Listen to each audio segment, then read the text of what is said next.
nujne seje Komisije za nadzor obveščevalnih in varnostnih služb,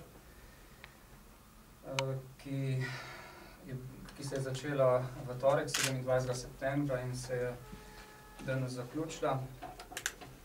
Ta seja je bila sklicana na zahtevo 3 poslanskih skupin, Slovenske demokratske stranke, Slovenske ljudske stranke in Slovenske nacionalne stranke, in sicer zaradi domnevnega posega v telefonske komunikacije poslanke Melite Župevc, o čemer je govoril v javnosti poslanec Tadej Slapnik, prvič na novinarski konferenci dne 19.9.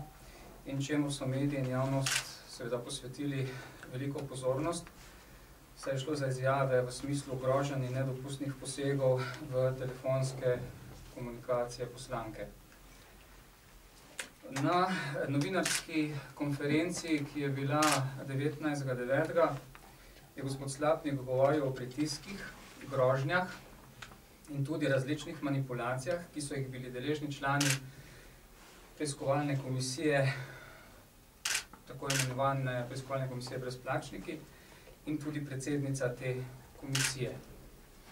No, in del teh navedb je danes v okviru obravnave na seji demantiral gospod Anton Urh, ki je povedal, da kot član komisije ni bil deležen nikakršnih pritiskov, niti groženj in tudi ne manipulacij. Torej si je v tem delu gospod Slapnik grožnje in pritiske, ki naj bi jih bili deležni vsi člani komisije, preprosto izmislil. Na novinarski konferenci 19.9. je novinarka postavila sledeče vprašanje. Citiram: ali lahko še glede tega ustrahovanja, komu so še grozili poleg Župevčeve in vas, če vzamemo te tožbe kot ustrahovanje in kako konkretno? Gospod Tadej Slapnik odgovoril, citiram: glede gospe Župevčeve bi morali sicer tudi njo povprašati, ampak primer je bil na primer zelo zgovoren. Da je na drug telefon, ki ga uporablja, se pravi, jo poklicala njena telefonska številka. Takrat, ko je dvignila, se na drugi strani ni nihče oglasil. Potem, ko je pa poklicala na to isto svojo telefonsko številko, se je pa na tej številki oglasil moški glas, ki ni želel odgovoriti, kako je mogoče, da lahko manipulira z njenim telefonom. To je bil en primer, na primer. Konec citata in novinarka sprašuje naprej, ampak a je prav kdo grozil njej s smrtjo ali ne vem s čim? Gospod Tadej Slapnik odgovori, citiram: to so pa vprašanja za njo. Sicer pa meni osebno, jaz v tem primeru tovrstnih izkušenj nimam in tako naprej, konec citata. Skratka, če ste pozorno poslušali, najprej izrecno decidirane izjave o grožnjah, potem na nek način v enem delu demanti ta izjav in v enem delu demanti izjav se strani posameznega člana te preiskovalne komisije, ki je zatrdil, da takih groženj nikoli ni bilo. Gospa Melita Župevc teh navedb več kot 10 dni ni niti potrdila, niti zanikala. Na sejo Komisije za nadzor obveščevalnih in varnostnih služb, ki sem jo bil dolžan sklicati glede na te navedbe in glede na zahtevo 3 poslanskih skupin, ki je bila v torek, 27. septembra, ni prišla. Svoje odsotnosti ni upravičila, na sejo ni prišla kljub temu, da je bila v času zasedanja komisije v sosednji dvorani.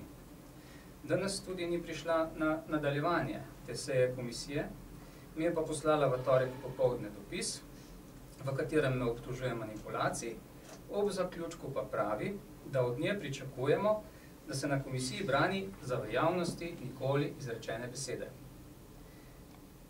Ob današnji obravnavi na seji komisije smo torej izhajali iz tega, da je gospa Melita Župevc s tem dopisom demantirala navedbe gospoda Slapnika o posegu v njeno telekomunikacijsko zasebnost.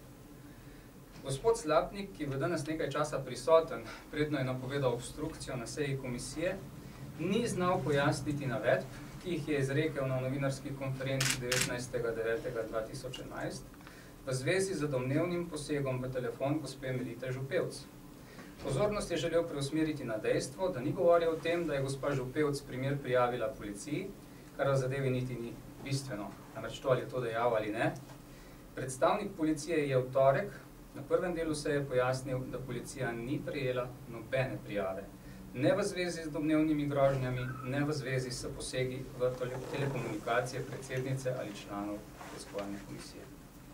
Je pa gospod Slapnik v prvem delu seje v torek dejal, citiram ta del izjave: "Vi ste razumeli zapis tega članka tako, kot ste ga razumeli, jaz pa sem ga prebral in sem ga razumel tako, kot sem ga tudi predstavil. Se pravi, da sem govoril o prijavi, ne tega primera manipulacije z mobilnim telefonom, ampak prijavi groženj, za katere sem vedel, da jih je prijavila kriminalistkoma."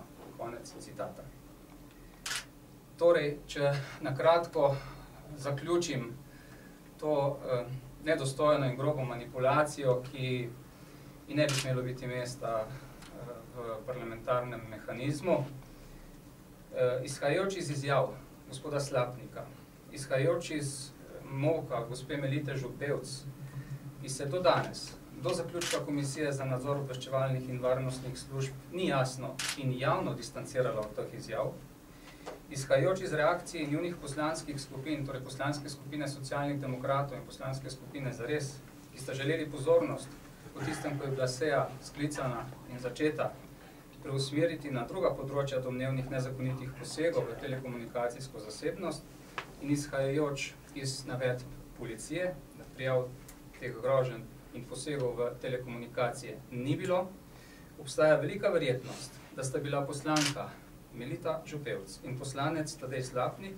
glede te nedostojne manipulacije v povezavi s poročilom preiskovalne komisije brezplačnih dogovorjena.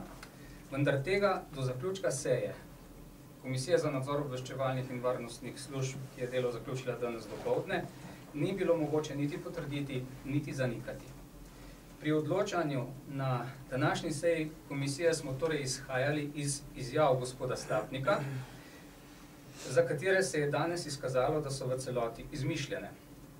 Ker danes dopoldne ni bilo potrjeno, da sta si jih izmislila za gospo Melito Župevc, ostaja dejstvo, da si jih je izmislil sam in da gre za nedostojno politično manipulacijo in zavajanje javnosti.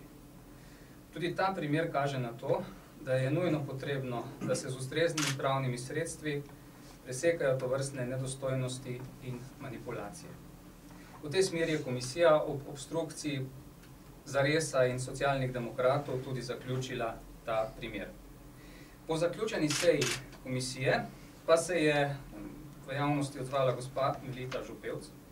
Izjave, ki jih je dala po seji Komisije za nadzor obveščevalnih in varnostnih služb, je mogoče razumeti kot njeno javno priznanje sodelovanja v tej grobi manipulaciji, ki meri na utemeljen sum zlorabe položaja v soustvorilstvu z gospodom Tadejem Slapnikom. To pa je že delo za druge organe in ne za Komisijo za nadzor obveščevalnih in varnostnih služb.